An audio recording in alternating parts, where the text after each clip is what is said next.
Hello and welcome to the fourth and final part of the Nottinghamshire and Derbyshire Eco Open Homes webinar. This final section looks at how to give a good guided tour of your home.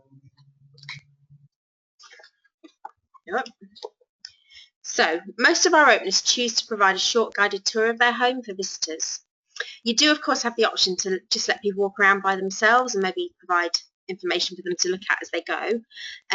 But in doing that, you need to make sure you lock any rooms you didn't want them to go in, and you'd also have to have someone in each room, a little like people who sit in different rooms in art galleries, to answer questions or simply for security's sake. And it often takes less people power to just offer a short guided tour. Great, so in thinking about preparing a guided tour, it's a good idea to write yourself a short script or at least some notes.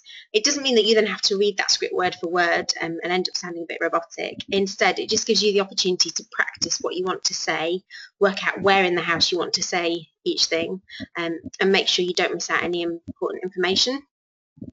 Okay, so a few questions that you might ask yourself. What did you do? So you could note down every feature that you want to point out and possibly categorise it. You can see in these notes over here, it's been categorised by room of the house. Why did you do it? What are you especially pleased with? Is there anything you wish you'd done differently? And what's it like to live in the house now as opposed to before? So these are all questions that hopefully your script will answer, so then you know you're giving people all the information. It's also really useful to have some facts to hand. So for example here, some facts about solar panels, or a little fact here about some well-fitted blinds. And it's good if you can to memorise a few facts, but only as many as you'll be able to remember and confidently recite when talking about. You know, don't try to cram your head with too much information and then get confused.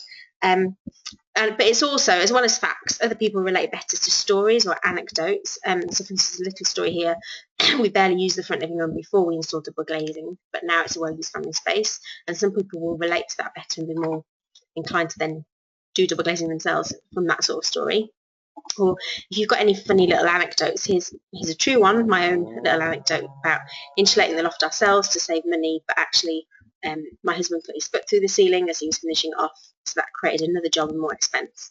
And that's a funny little anecdote, but can also make people think about whether or not they're confident enough to do something themselves, or if they want to pay something else. Okay.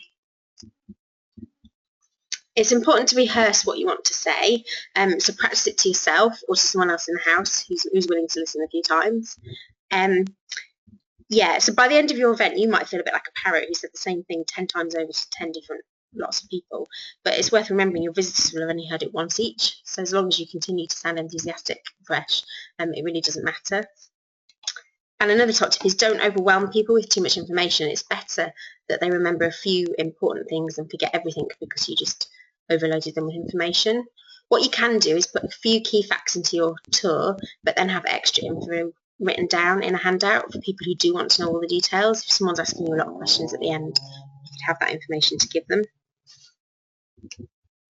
Think about your audience as well, because that will help you make sure you include the most relevant information. So just here is some information we've collected about the kind of people who tend to attend our events. So most of them are homeowners rather than renters. They often already know a bit about energy efficiency measures. They're often not kind of starters or very beginners in that area. They often have money to spend, so it's fine to talk about more expensive measures, especially because you'll have advertised in advance through our website what it is you've done. So I mean, presumably if they come, they're interested, even if it did cost a lot of money. But at the same time, they're still going to appreciate a bit hearing about the free and cheap things you did to save energy, and everyone's always interested in that. If your visitors are likely to be local, you might know other things about them. So in jotting down your notes, you might want to write down the kind of things you think they'll be interested in, and bear that in mind when you're choosing what to focus on. A few practical tips. Before you begin a tour, just explain to people roughly how long it will last so they know how long they're likely to be there, and also what measures and rooms you're going to cover. Don't walk and talk at the same time. It's better to sort of walk people to a room and then get everyone gathered, and then once everyone's still talking, it's more likely then that everyone will hear you, but also you'll be more coherent and less likely to forget what you're saying mid-sentence. And make sure everyone can hear you, and it's worth double checking that every time you move room. Just say, can everyone hear me? Does anyone need to move to hear what I'm saying? Okay. In relation to the first tip about explaining how long it will last, try not to go over your allotted time. So if you say, oh, it's going to last 20 minutes, try to stick to that. And if that becomes threatened because someone has a lot of questions, you might need to ask them to hold those questions till the end of the tour. And then at the end of the tour, you can talk to that person one-to-one for as long as they want to talk.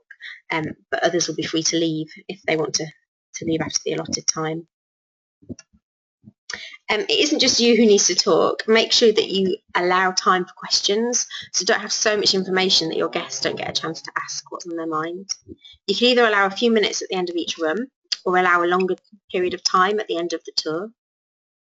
Don't be afraid of not knowing the answer, so don't sort of skip a question time because you might not know the answer. You can always offer to find out and contact someone later, or you could refer them to an installer who might know, or you could refer them to MEA and we can see if we can help. Okay, and ask questions yourself. So at key points in the tour, you could ask a question of your audience to find out what they already know.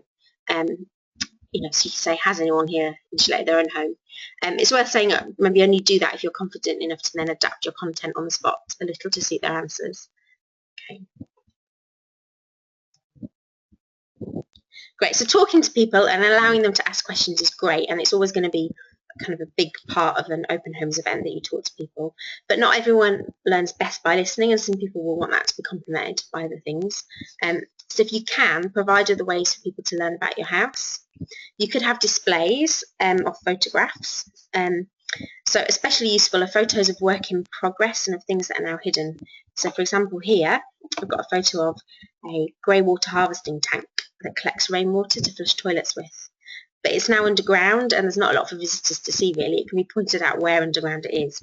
But this photo just gives a sense of how big it is and what it looks like. And people just get a sense of what that will be like if they want to install them. This is a photo of some insulation being laid. So insulation will often end up being in a loft that visitors can't access. It might be hidden in the walls, it might be covered up by floorboards. So if you can show what it looked like as it was being installed, it just gives people a sense of what having that job done will be like. Other people might like to get a sense of what a material or a product looks and feels like and an idea just in real life of the size of it, and they might want to hold it. So if you have samples of material left, for instance if you've got a piece of insulation like this left over, have it on hand for people to pick up and feel. If you don't have anything left over, you could contact an installer and ask them to provide you with a sample for the day. Okay, another photo, a sort of quirky thing you could do, if you've got a thermal image of your house, it's just another view of the house and shows what areas you tackled and where heat tends to be lost.